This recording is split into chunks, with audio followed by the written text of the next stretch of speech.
નમસ્કાર વિદ્યાર્થીઓ, હું નરેન્દ્ર પટેલ આજે એક નવું ચેપ્ટર સામાજિક વિજ્ઞાનમાં પાઠ 15 આર્થિક વિકાસ એની ચર્ચા કરીશું. ઇકોનોમિક્સનો આ ભાગ છે. આ પાઠમાંથી કુલ 4 માર્ક્સના પ્રશ્નો પૂછાશે. ટોટલ 4 માર્ક્સનું પૂછાશે. એમાં એક પ્રશ્ન શોર્ટ ક્વેશ્ચન MCQ અથવા તો કોઈ પણ એ રીતે 1 માર્ક્સનો પ્રશ્ન પૂછાશે અને એક પ્રશ્ન 3 માર્ક્સનો પૂછાશે. આ રીતે ટોટલ 4 માર્ક્સના પ્રશ્નો પૂછાશે. ખૂબ જ મહત્ત્વનો પાઠ આર્થિક વિકાસ. વિકાસની વાત કરીએ છીએ આપણે કે ભાઈ વિશ્વના જે દેશો છે એ દુનિયાના બધા દેશો સતત પ્રગતિ કરવા માટે પ્રયત્નો કરી રહ્યા છે. દરેક દેશ પોતાનો આર્થિક સામાજિક વિકાસ કરવા માટે, અસ્તિત્વ ટકાવી રાખવા માટે સંઘર્ષ કરે છે. કારણ કે દેશની અંદર જે લોકો જે રહે છે એ લોકો પોતાની સુખ સુવિધાઓ માટે સંઘર્ષ કર્યા કરે છે. કારણ કે ગરીબી જે છે એ ખૂબ જ કપરી છે. જે ગરીબ લોકો છે એ ગરીબ લોકો માટે સુખ સુવિધા, ભૌતિક સુવિધા આ એક કલ્પનાનો વિષય છે. એમના માટે આ બધી સુવિધાઓ મેળવવી ખૂબ જ અઘરી છે. માટે વિશ્વના દેશો એવું અર્થતંત્ર ચલાવે છે, એવી આર્થિક યોજનાઓ ઘડે છે જેના કારણે આ ગરીબીની જે મુશ્કેલી છે, સમસ્યા છે એને દૂર કરી શકાય અને એના માટે દેશનો આર્થિક વિકાસ થાય તેવા પ્રયત્નો કરવામાં આવે છે. હવે આ આર્થિક વિકાસ શું છે તો એની વાત આપણે કરી શકીએ કે ભાઈ આર્થિક વિકાસ એ અનેક સામાજિક સમસ્યાઓને દૂર કરીને એક સામાજિક પરિવર્તન લાવવા માટેની એક પદ્ધતિ છે. કારણ કે વિકાસ, અર્થતંત્રનો વિકાસ કરવા માટે દેશની ઘણી બધી સમસ્યાઓને પણ દૂર કરવી પડે. એ સમસ્યાઓ દૂર થાય તો જ દેશનો આર્થિક વિકાસ થાય. આપણે ભારત અને વિશ્વના બીજા દેશોના અર્થતંત્રની વાત કરીએ તો અમેરિકા અને જાપાન ને આ બધા દેશો ખૂબ આગળ છે. એનું કારણ છે કે એની સમસ્યાઓ ઓછી છે, જ્યારે આપણો ભારત દેશ સમૃદ્ધ દેશ છે, સંસાધનો પૂરતા પ્રમાણમાં છે, આપણા દેશના લોકો બુદ્ધિશાળી છે, પણ આપણા દેશમાં કેટલીય સમસ્યાઓ છે. તમે હવે 10મા ધોરણમાં આવે એટલી બધી સમસ્યાઓ જોતા જશો કે સામાજિક સમસ્યાઓ એટલી બધી હોવાને કારણે ભારત દેશ આર્થિક વિકાસ કરી શકતો નથી. કરે છે, હવે ધીમે ધીમે એનો વિકાસ થઈ રહ્યો છે. આ આર્થિક વિકાસની વાત કરીએ. શું છે આર્થિક વિકાસ? તો આર્થિક વિકાસ એ કોઈ પણ દેશની રાષ્ટ્રીય આવકમાં થતો વધારો દર્શાવે છે. ભારત દેશની રાષ્ટ્રીય આવકમાં ધીમે ધીમે ઉત્તરોત્તર વધારો થયો છે. દર 10 વર્ષના ગાળામાં તમે જુઓ, આજથી 50 વર્ષ પહેલાં આટલો આર્થિક વિકાસ નહોતો, આટલી સંપત્તિ નહોતી, લોકોનું જીવન ધોરણ અલગ પ્રકારનું હતું. અત્યારે હાલની તારીખમાં તમે જુઓ તો જીવન ધોરણ થોડું સુધર્યું છે, થોડું નહીં ઘણું બધું સુધર્યું છે. એટલે કહેવાનો મતલબ કે આર્થિક વિકાસ એ કોઈ પણ દેશની રાષ્ટ્રીય આવકમાં થતો વધારો છે. એના જે 3 પાસા છે એની વાત કરીએ કે ભાઈ આ આર્થિક વિકાસ એ શું સૂચવે છે, કઈ કઈ બાબતો આમાં આવે. તો એક તો દેશની રાષ્ટ્રીય આવકમાં વધારો થાય. બીજો મુદ્દો છે મહત્ત્વનો કે ભાઈ દેશની માથાદીઠ આવકમાં વધારો થાય, લોકોની જે આવક છે એમાં વધારો થાય. અને ત્રીજું છે લોકોના જીવન ધોરણમાં સુધારો થાય. આ ત્રણેય વસ્તુઓ આર્થિક વિકાસ સાથે સંકળાયેલી છે. કારણ કે રાષ્ટ્રીય આવકમાં વધારો થાય તો લોકોના માથાદીઠ આવકમાં સુધારો થાય. માથાદીઠ આવકમાં સુધારો થાય તો લોકોનું જીવન ધોરણ સુધરે. મારી પાસે કોઈ આવકનું સાધન ના હોય, આવક મારી ઓછી હોય તો મારું જીવન ધોરણ નિમ્ન કક્ષાનું હોય, પણ મારી આવકમાં વધારો થાય તો મારું જીવન ધોરણ સુધરે દરેક વ્યક્તિનું. એ આર્થિક વિકાસ સૂચવે છે. હવે એમાં રાષ્ટ્રીય આવક એટલે શું? તો રાષ્ટ્રીય આવક એટલે દેશની કુલ આવક, અને માથાદીઠ આવક એટલે શું? તો માથાદીઠ આવક એટલે રાષ્ટ્રીય આવકને દેશની કુલ વસ્તી સાથે ભાગવામાં આવે ત્યારે સરેરાશ મળતી જે આવક છે એને માથાદીઠ આવક કહેવામાં આવે છે. એક પ્રશ્ન તમારી પરીક્ષામાં પૂછાય છે, ખૂબ જ આઈએમપી પ્રશ્ન છે કે ભાઈ ભારત આર્થિક વિકાસ કરી રહ્યો છે તેમ સાથી કહી શકાય? નોટ ડાઉન કરજો, તમે નોટમાં લખતા રહેજો. ભાઈ ભારત આર્થિક વિકાસ કરી રહ્યો છે તેમ સાથી કહી શકાય? તો એનું કારણ છે કે ભાઈ આપણો દેશ આઝાદી પછી આપણા દેશની રાષ્ટ્રીય આવકમાં વધારો થયો, એના કારણે માથાદીઠ આવકમાં વધારો થયો છે. દેશના જે નાગરિકો છે એમના માટે અનાજ, કપડાં, શિક્ષણ, આરોગ્ય, વીજળી, રહેઠાણ આ બધી સુવિધાઓમાં વધારો થયો છે, એમની સુવિધાઓમાં, એમની વપરાશમાં વધારો થયો છે. એટલે કે ભાઈ આજથી 40-50 વર્ષ પહેલાં, 30 વર્ષ પહેલાં લોકોનું જીવન ધોરણ જુદું હતું, એના કરતાં અત્યારના જીવન ધોરણમાં સુધારો થયો છે, સુખ સુવિધાઓમાં વધારો થયો છે. અને આના કારણે કહી શકાય કે ભારતનો આર્થિક વિકાસ થઈ રહ્યો છે. એક સમય એવો હતો કે ભાઈ ભારતમાં અમુક ટકા લોકો જ વીજળી વાપરતા હતા, અમુક શહેરોમાં જ પીવાનું શુદ્ધ પાણી મળતું હતું. અત્યારે ભારતમાં મોટાભાગના ગામડાઓ, શહેરોમાં 24 કલાક વીજળી મળે છે, પાણીની સુવિધાઓ છે, શિક્ષણની સુવિધાઓ છે, આરોગ્યની સુવિધાઓ છે. આ પરથી કહી શકાય કે ભાઈ ભારત આર્થિક વિકાસ કરી રહ્યો છે. બીજું છે આર્થિક વૃદ્ધિ અને આર્થિક વિકાસ વચ્ચેનો તફાવત પરીક્ષામાં પૂછાય છે, આઈએમપી છે. આ પ્રશ્ન પણ આઈએમપી છે. કેટલાક મુદ્દાઓ છે કે ભાઈ એક પહેલો પ્રશ્ન આપણે વાત કરીએ કે ભાઈ ભારતનો આર્થિક વિકાસ થઈ રહ્યો છે, આ કારણ પૂછાય. અને બીજો એક પ્રશ્ન છે કે ભાઈ આર્થિક વિકાસ, આર્થિક વૃદ્ધિ અને આર્થિક વિકાસ વચ્ચેનો તફાવત. આર્થિક વૃદ્ધિ અને આર્થિક વિકાસ આ વચ્ચેનો તફાવત તમારી પરીક્ષામાં તફાવત પૂછાય છે. આ આઈએમપી મુદ્દા છે, ટોપિક્સ છે, આ લખવાના અને તૈયાર કરી રાખવાના કે ભાઈ આર્થિક વિકાસ અને આર્થિક વૃદ્ધિના તફાવત જે છે એ 3 પદ્ધતિએ થાય છે. એક તો વિકાસની પ્રક્રિયાને આધારે, અર્થતંત્રમાં થતા પરિવર્તનને આધારે અને વિકસિત અને વિકાસશીલ દેશોના સંદર્ભમાં.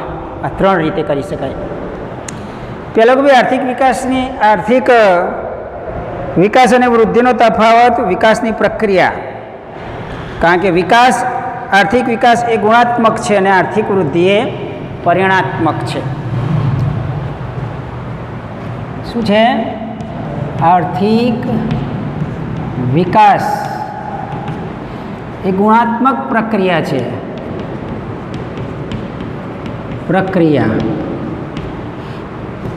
જ્યારે આર્થિક વૃદ્ધિ એ પરિણાત્મક પ્રક્રિયા કહેવાય. કે ભાઈ આર્થિક વિકાસ જે છે એ ગુણાત્મક છે, ગણતરીઓ દ્વારા આપણે જાણી શકીએ છીએ કે ભાઈ આર્થિક વિકાસ થયો. પણ વૃદ્ધિ ક્યારે થઈ? તો એનું પરિણાત્મક પ્રક્રિયા છે કે ભાઈ એનું પરિણામ પછી આવે છે. કોઈ પણ વ્યક્તિની આવક ઓછી હોય, એની આવકમાં વધારો થાય તો એને ખબર પડે કે મારી આવક વધી, 15,000ની જગ્યાએ 25,000 થઈ, 50,000 થઈ. એ આવક થાય, રાષ્ટ્રીય આવક વધે, એના પછી ધીમે ધીમે એની સુખ સુવિધાઓમાં વધારો થાય. એટલે વિકાસ એ આર્થિક વિકાસ એ પ્રથમ અવસ્થા છે અને વૃદ્ધિ એ વિકાસ પછીની અવસ્થા છે. સમજણ પડી? આર્થિક વિકાસ એ પ્રથમ અવસ્થા, જ્યારે આર્થિક વૃદ્ધિ એ વિકાસ પછીની અવસ્થા છે. એ વિકાસ પછીની અવસ્થા કહેવાય. કે ભાઈ પહેલાં આર્થિક વિકાસ થાય, કોઈ પણ વ્યક્તિ પાસે સંપત્તિમાં વધારો થાય, નાણું આવે, પૈસા આવે, તો એ પોતાની સુવિધાઓ વધારી શકે. નાણાં વગરનો ના થયો અને નાણે નાથા લાલ એવું કહેવાય છે ને, કે પૈસા ના હોય તો એ ના થયો કહેવાય, પણ રૂપિયા આવે પછી બંગલો બનાવે, ગાડી લાડી ને વાડી આ 3 વસ્તુ થાય તો એ નાથા લાલ કહેવાય, બાકી તો એ નાથીઓ જ કહેવાય. એટલે આર્થિક વિકાસ એ પ્રથમ અવસ્થા છે. પહેલાં આર્થિક વિકાસ થાય ને પછી આર્થિક વૃદ્ધિ થાય. ભારત દેશની પણ એ જ વાત છે કે ભાઈ આપણા દેશનું અર્થતંત્ર સુધર્યું, અર્થતંત્ર સુધર્યું પછી સરકારે વિવિધ યોજનાઓ દ્વારા આપણા દેશની સુખ સુવિધાઓમાં વધારો કર્યો. એટલે આ મહત્ત્વની વાત છે. બીજી વાત કરીએ કે અર્થતંત્રમાં થતા પરિવર્તનને કારણે તો ઉત્પાદનમાં થતો વધારો એ આર્થિક વિકાસ છે. શું છે?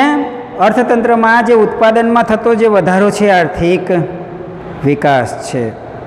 અને ઉત્પાદનમાં વધારો થાય તેના કારણે જે જમીનો, આપણે ખેતીવાડીનું ઉદાહરણ કરીએ કે ભાઈ આપણા દેશની અંદર ખેતી ક્ષેત્રે પહેલાં ઉત્પાદન ઓછું હતું. ઘઉં, અનાજ છે, ડાંગર છે, આ બધા પાકોમાં ઉત્પાદન ઓછું થતું હતું. પણ આપણા દેશે ભાઈ સંશોધનો કર્યા અને સંશોધનો કરીને વિકાસ કર્યો અને વિકાસના કારણે ઉત્પાદન વધ્યું. હવે ખેડૂત પાસે થોડી જમીન હોય પણ સુધારેલા બિયારણો વાપરે, રાસાયણિક દવાઓ, ખાતરો વાપરી અને ખેતરમાં અનાજ પકવે, એ પહેલાં કરતાં 3 ગણું અનાજ પાકે. એટલે એની આર્થિક સદ્ધરતા વધે અને આર્થિક સદ્ધરતા વધે એટલે પોતે બીજી જમીન ખરીદે. હવે જમીન ખરીદી વધારે 4-5 વીઘા જમીન જગ્યાએ 25 વીઘા જમીન થઈ, તો એ શું થઈ કહેવાય? આર્થિક વૃદ્ધિ થઈ કહેવાય. એટલે વિકસિત અને વિકાસશીલ દેશોની વાત કરીએ કે વિકસિત દેશોની રાષ્ટ્રીય આવકમાં જે વધારો થાય એ આર્થિક વૃદ્ધિ કહેવાય. વિકસિત દેશો ઓલરેડી પહેલેથી આર્થિક રીતે સમૃદ્ધ હતા જ, એમનો આર્થિક વિકાસ થયેલો જ હતો. એટલે એ દેશોની રાષ્ટ્રીય આવકમાં વધારો થાય અને આર્થિક વૃદ્ધિ કહેવાય. જ્યારે વિકાસશીલ દેશોની રાષ્ટ્રીય આવકમાં વધારો થાય તેને આર્થિક વિકાસ કહેવો પડે, કારણ કે એમને તો પહેલેથી વિકાસશીલ દેશોની રાષ્ટ્રીય આવકમાં વધારો થયેલો નહોતો. એટલે આ રીતે તફાવત તમારે સમજવો પડે. પછીનો જે મુદ્દો છે એની વાત કરીએ તો વિકાસશીલ અર્થતંત્રના લક્ષણોની વાત કરીએ આપણે. વિકાસશીલ અર્થતંત્રના લક્ષણો.